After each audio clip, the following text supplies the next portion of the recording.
हाथ और मुंह अमूल्यतालम संतानम मोहाइरिगम विश्वसौनम देवागमनम भूयान चामरादि विभूतया माया विश्वविदिशन्ते नाथसंसीनो आचार्य भगवान समर्थ भक्त स्वामी जय हो।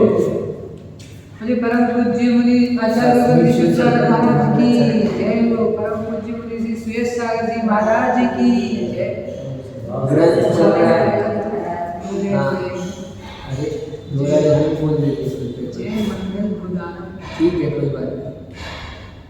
तो ग्रंथ चल रहा है आपकी मीमांसा और समर्थ भक्त स्वामी अपने को यहाँ तीर्थों में परस्पर विरोध है सब ऐसा नहीं, ये उनसे प्राचीन ये स्वयंभू समर्थ भक्त स्वामी का है। परीक्षा मुक्त तो माणिक्यनंदी स्वामी का है और माणिक्यनंदी स्वामी ने परीक्षा मुक्त सूत्र जो है वो अकलंक महोदधि से उद्धृत किया है। यानी अकलंक स्वामी 9वीं शताब्दी में हुए हैं, उन्होंने न्याय की जो प्ररूपणा की है उसमें से निकाल कर उस न्याय के प्रवेश के लिए परीक्षा मुख सूत्र लिखा गया। ठीक, मुख यानी द्वार होता है, प्रवेश है ना, तो न्याय है ना, तो न्याय में प्रवेश के लिए परीक्षा मुख सूत्र कहा जाता है और ये तो उनसे भी प्राचीन आधार है। तो यहाँ पर आपकी की मीमांसा यानी सर्व परमात्मा की मीमांसा के अंतर्गत तीर्थकृत समयानां च परस्पर विरोधता सर्वेषाम् आप्तता नास्ति कश्चित् देव भवेत् गुरु, देव भवेत् गुरु ऐसा कहा था। तो उसमें ये कह रहे हैं कि अब आप कह रहे हो कि तीर्थंकर हो तो आप नमस्कार कर लो, तो सभी लोग तीर्थंकर कहलाते हैं, अपना अपना तीर्थ चलाते हैं, तो सभी लोग तीर्थंकर कहलाते हैं, तो हम आपको इसलिए नमस्कार नहीं कर सकते। और सभी के तीर्थ में अब सभी सर्वज्ञ नहीं हो सकते क्योंकि सभी के तीर्थों में परस्पर विरोध है ना। यदि सर्वज्ञ होते सभी तो सब बराबर होता, एक ही चीज होती सब, तो चूंकि विरोध है इसलिए सब तीर्थंकर नहीं हो सकते। तो उनमें क्या विरोध है इसकी मीमांसा करने के लिए हम समझ रहे हैं, न्याय दर्शन की चर्चा कर रहे थे। न्याय दर्शन में गौतम ऋषि ने 16 सूत्रों की ज्ञान को प्राप्त करने पर मोक्ष की प्राप्ति होती है ऐसा वचन कहा था। 16 सूत्रों को जान लिया और उनके प्रमाणवाद की चर्चा कर रहे थे। न्याय दर्शन मीमांसक के स्वतः प्रमाणवाद का खंडन करता है। मीमांसक कहता है कि जो ज्ञान जिन कारणों से उत्पन्न होता है उसी से उसकी प्रमाणिकता होती है। तो न्यायिक कहता है कि जो ज्ञान जिन कारणों से उत्पन्न होता है उससे यदि आप उसकी प्रमाणिकता मानोगे तो सभी ज्ञान प्रमाणिक हो जाएंगे। ठीक है, स्वतः प्रमाणिक हो जाएंगे।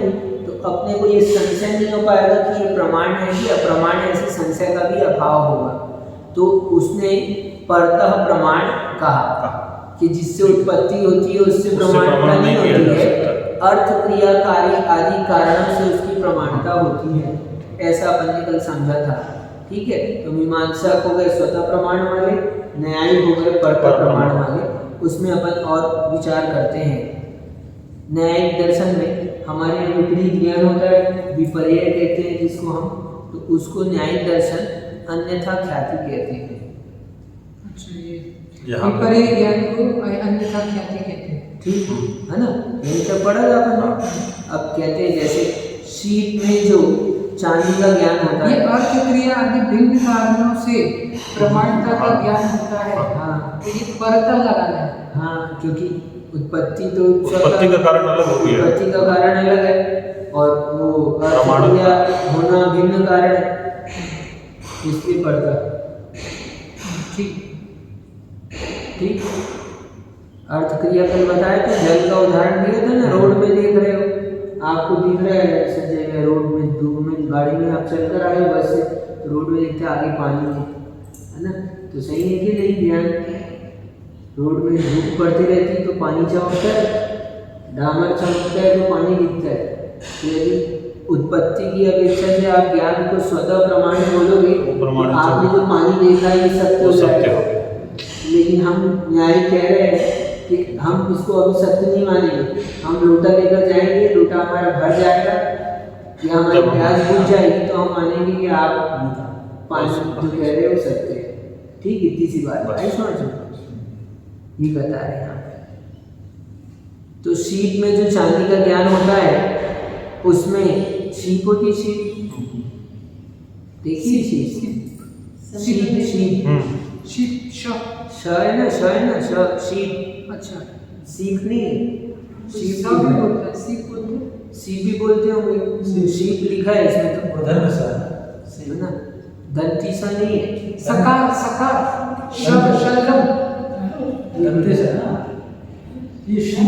ये शीप लिखा है, शीप है, सकार का सर, ये शीप होना चाहिए, ये सीप होना चाहिए।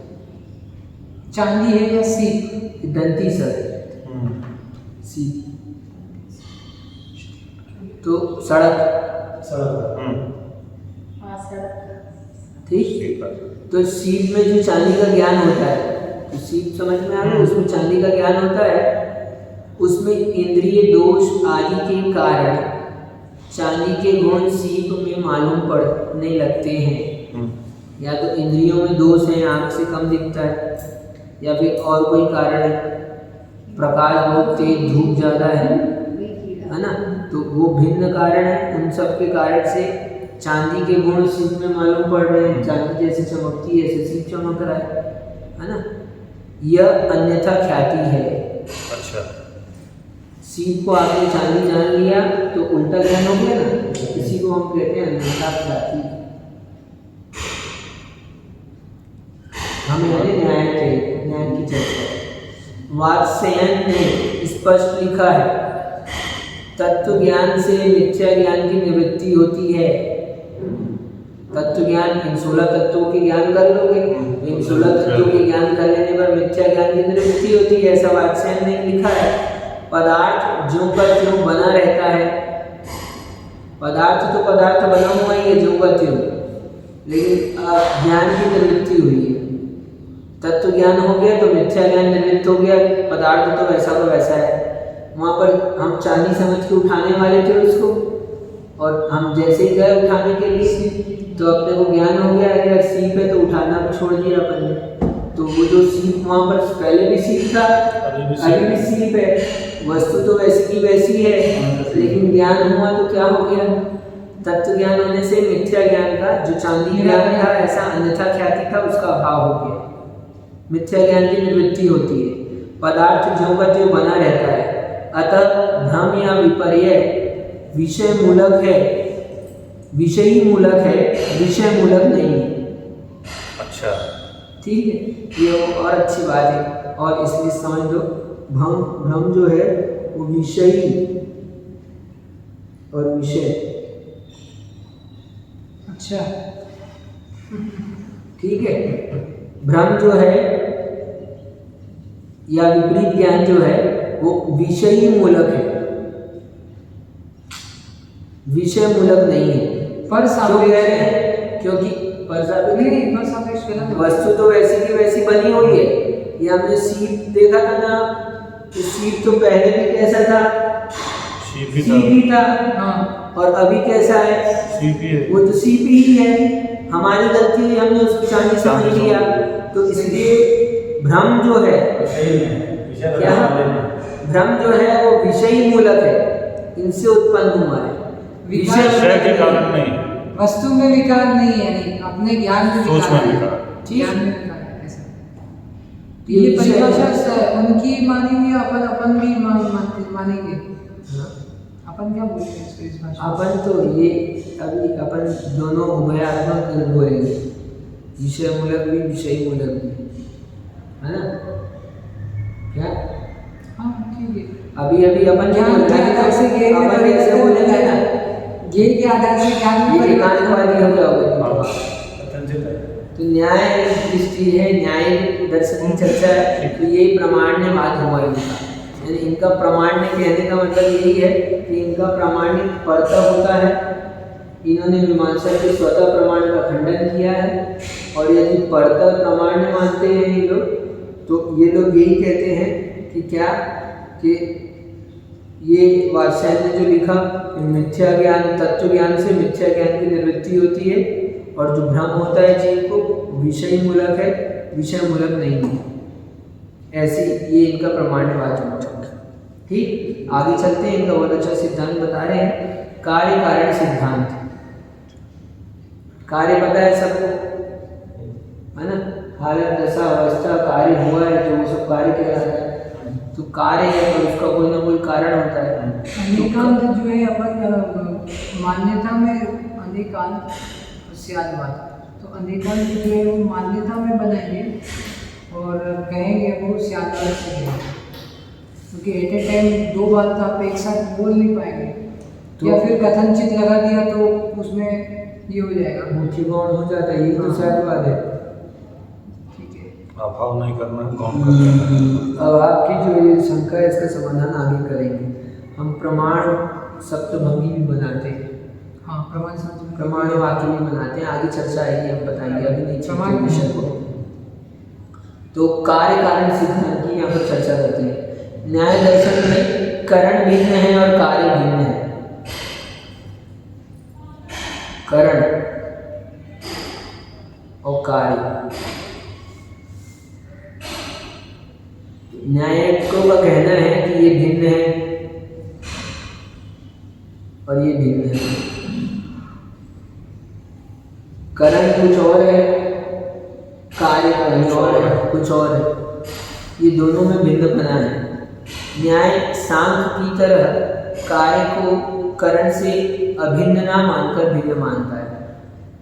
यानी न्याय जो है वो भी सांख्य की तरह, यानी सांख्य भी कैसे मानते हैं, भिन्न नहीं मानते। कार्य कारण के विषय में सांख्य का मत सत्कार्यवाद के नाम से प्रसिद्ध है। ठीक, सांख्य दर्शन है, उसमें सत्कार्यवादी लोग में प्रसिद्ध है। सत्कार्यवाद कौन है, तो सांख्य कहलाते हैं। सत्कार्यवाद यानी कार्य पहले से ही था। अच्छा, कुंभकार ने घड़ा नहीं बनाया, घड़ा पहले से ही था। आपने रोटी नहीं बनाई, रोटी पहले से थी। समझ, आप केवल मात्र उसके उद्घाटन करता।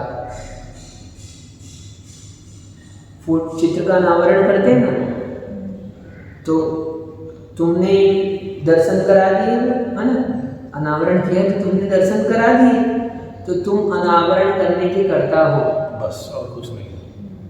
तुम घट बनाने के कर्ता नहीं। ये सांख्य, ये सत्कार्यवाद, कार्य पहले से था, चित्र पहले से था, तुमने पर्दा हटा दिया तो दृष्टि देख ली, है ना, चित्रानावरण करो बोलते हैं ना ऐसे, तो वो पहले से था। तो ये सिद्धांत कहलाता है सत्कार्यवाद। कार्य हमेशा से वस्तु में सत रूप से है, इसको कहते हैं सत्कार्यवाद। कार्य का सत मानना हमेशा, कार्य का सत्कार। ठीक, ठीक, कार्य को सत मान रहे है, मौजूदगी उपलब्ध है, कब है, हमेशा से। ये सत्कार्यवाद। तो कार्य कारण के विषय में सांख्य का मत सत्कार्यवाद के नाम से प्रसिद्ध है, और न्याय मत असत्कार्यवाद के नाम से। अच्छा, ठीक, उसका विपरीत असत्कार्यवाद के नाम से अथवा आरंभवाद के नाम से प्रसिद्ध है। ओके, ठीक, तो इसमें कहते हैं फिर और आगे, कार्य से पहले जिसका सद्भाव निश्चित हो तथा जो अन्यथा सिद्ध ना हो उसे कारण कहते हैं। अब यहाँ पर कार्य कारण की मान से चल रही तो कारण बताना पड़ेगा, तो ये लोग कारण किसको कहते हैं, तो कार्य से पहले जिसका सद्भाव निश्चित हो, ठीक है, और जो अन्यथा सिद्ध ना हो, यानी उसकी और कहीं से अन्यथा सिद्धि नहीं है, यानी कोई विरोधी भी नहीं है, अन्य तरीके से सिद्ध नहीं है, अन्यथा। ठीक, वो कारण के तीन भेद है, समवायी कारण, असमवायी कारण और निमित्त कारण। ये किसकी चर्चा चल रही है, न्याय दर्शन। न्याय दर्शन में कार्य सिद्धांत की मीमांसा अपन समझ रहे हैं, तो सांख्य सत्कार्यवाद वाला है, तो न्याय दर्शन ठीक उसके विपरीत असत्कार्यवाद वाला है। तो इनके असत्कार्यवाद होने पर तो कारण क्यों बताते हैं, कारण किसको मानते हैं, तो जो कार्य होने के पहले से ही क्या है, निश्चित है, ठीक, वो असत्कार्य है, मतलब कारण है जिसका सद्भाव निश्चित है वो, और जो अन्यथा सिद्ध है, अन्यथा सिद्ध ना हो, है ना, यानी असिद्ध ना हो, सिद्ध ना असिद्ध, अन्यथा जो असिद्ध है उसको सिद्ध करना। हाँ ठीक है, यानी वो वैसा ही हो, सिद्ध ही होना चाहिए, अन्यथा सिद्ध नहीं होना चाहिए, उसी रूप से होएगा, हाँ, किसी और रूप से नहीं होगा। तद्रुप है ना, ठीक है।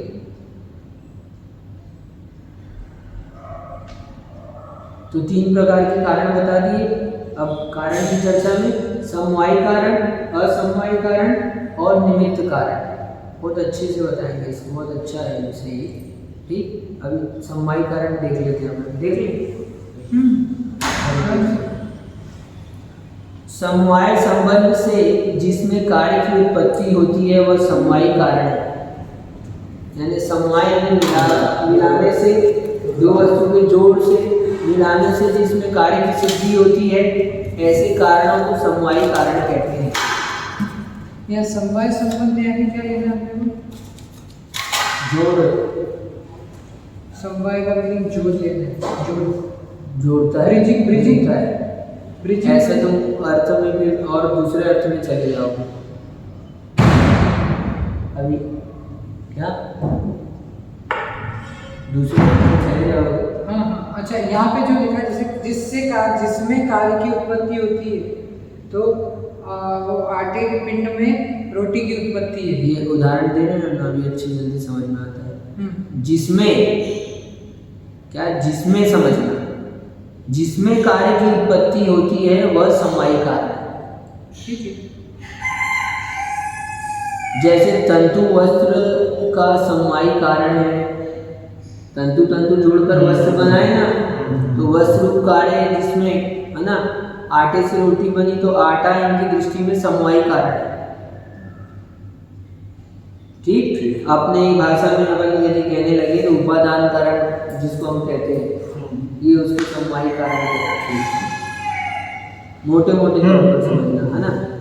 तो जिसमें कार्य की उत्पत्ति होती है वह समवायी कारण है, जैसे तंतु वस्त्र का समवायी कारण है, क्योंकि समवाय संबंध से तंतुओं में ही पट की उत्पत्ति होती है।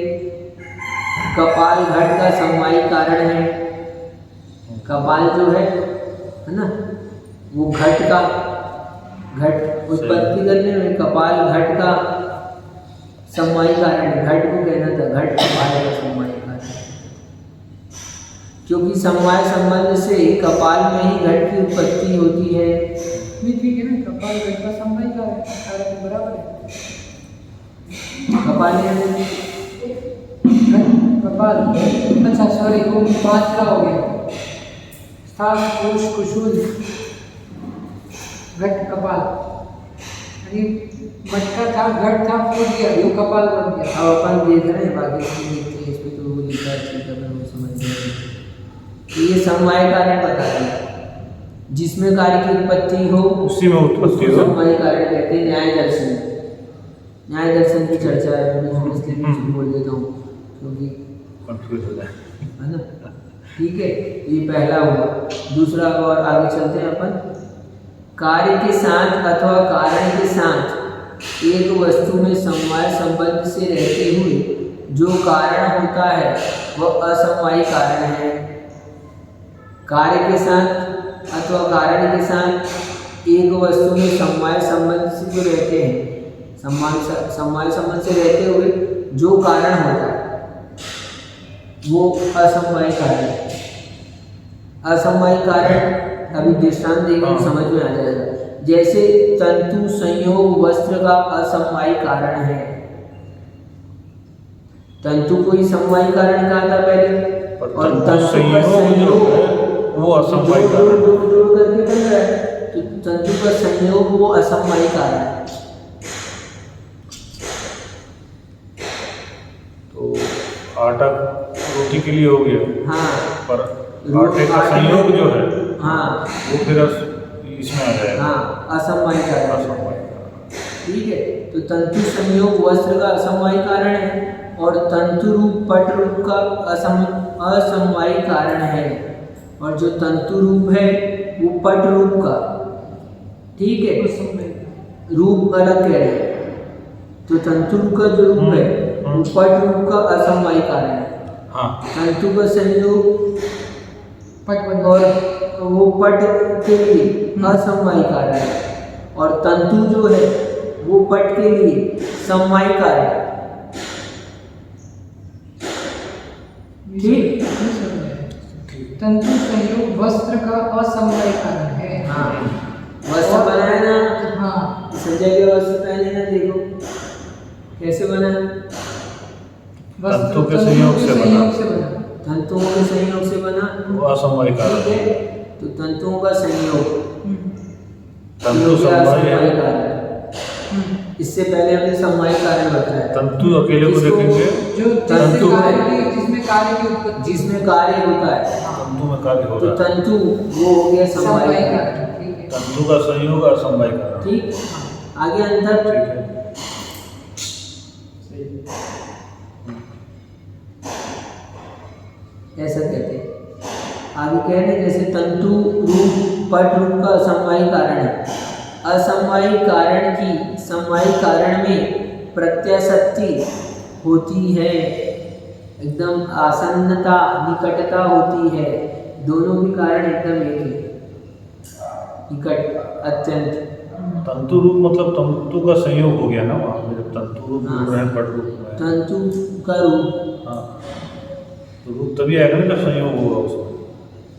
तंतु रूप पट रूप का, तंतु संयोग पट का, रूप से क्या रूप से विशेषता है? उसका वर्ण आदि स्पर्श रस गंध वर्ण रूप, रूप उसका गुण है ना, हाँ, उसके गुण को कह रहे हैं। पट रूप, पट में भी तो रूप है कि नहीं है? तो पट रूप तंतु रूप पट रूप के लिए असमवायी कारण, तंतु संयोग पट के लिए असमवायी कारण, तंतु पट के लिए समवायी कारण। ठीक, क्योंकि अब ये मान लो एक ही वस्त्र एक ही रंग का पहने हैं, तो फिर वो डिफरेंट कलर का होता, लाल पीला पट्टी वाला होता मान लो, हाँ, नहीं बनता है। तो फिर अब वो कौन सा तंतु रूप, तो वो तंतु रूप के लिए समवायी कारण।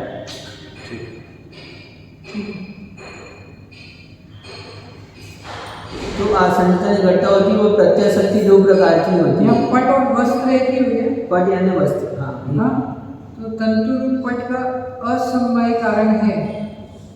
रूप तो बता रहे थे, रूप कैसे? तंतु रूप है और पट में रूप है, तो तंतु रूप पट रूप के लिए असमवायी कारण। तंतु में रूप है कि नहीं है? धागा कोई रंग का है कि नहीं आपके? बिना रंग का धागा है। अच्छा, वो वाला रूप है। ठीक है। वो वस्त्र रूप का समवायी कारण है। नहीं, वो उससे उत्पन्न नहीं हो रहा है, ये बोलना है। उससे उत्पन्न नहीं हो रहा है, वो उसका जनक जन्य संबंध नहीं है इससे। जनक की बात कहाँ गई? अभी तो अपन समवाय से चल रहे हैं ना, ऊपर तीन कारण बताने ना। हाँ। तो अपन जिसमें उत्पत्ति होती है उसको समवाय लिया है, उसको समवाय कारण में तंतु को लिया। वही तो बोल रहा हूँ कि जिसमें कार्य की उत्पत्ति हो गई वो समवायी कारण, और जिसमें नहीं हो रही वो असमवायी हो गया। नहीं नहीं, ऐसा नहीं है। ऐसे नहीं लगाओ। तंतु का जोड़ सूत्र वही वो बनाना, तो वहाँ पर असमवायी असमवायी बताने का हमारा क्या बताएं, संयोग बताएं। अच्छा, तंतु अकेले से भी काम नहीं होने वाला है। हाँ। तो तंतु का संयोग वहाँ पर, उस तंतु का संयोग जो है वो असमवायी कारण है। अच्छा। तंतु को हमने समवायी कारण हाँ, कहा। ठीक है, ठीक है। न्याय की बात कर रहे हैं, हाँ। उनके तीन कारण बताएं, तो समवायी कारण, असमवायी कारण, निमित्त कारण। तो अभी बताएंगे निमित्त कारण, तब तुमको स्पष्ट हो जाएगा। तो अभी जो हम असमवायी कारण है, ये भी अत्यंत निकटता होती है, तो इसकी निकटता को एकदम निकटता को कहते हैं प्रत्याशक्ति। तो प्रत्याशक्ति दो प्रकार की होती है। प्राइमरी और सेकेंडरी बोल सकते हैं किसमें इसमें, किसमें यानी ये जैसे तंतु से तो वस्त्र बन गया, ये समवायी कारक हो गया, और फिर उस समवायी संबंध के साथ अन्य जो यानी उस तंतु रूप जो संयोग है वो असमवायी कारक हो गया। जो प्राइमरी और सेकेंडरी किसको लगाया? प्राइमरी और सेकेंडरी मतलब पहले तंतु था, फिर तंतु का संयोग हुआ। जो हम साधनतम करण कहेंगे समवायी कारक, वो तंतु हो गया।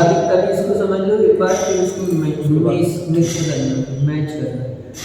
दोनों तीनों को सुन लेते नहीं, साधकतम करण हमारी परिभाषा है। हाँ बराबर। तुम जैन दर्शन में चले जाओ अच्छा सॉरी, और सामान्य व्याकरण से भी साधकतम करण कहते हैं। भूल गया, ठीक क्या है, दर्शन अभी है ना, तो फिर वो क्या हो जाएगा बीच में, सही मिक्स गड़बड़ हो जाएगा, मिक्स हो जाएगा, विषय स्पष्ट होगा, भ्रम बना रहेगा, संशय की स्थिति आ जाएगी।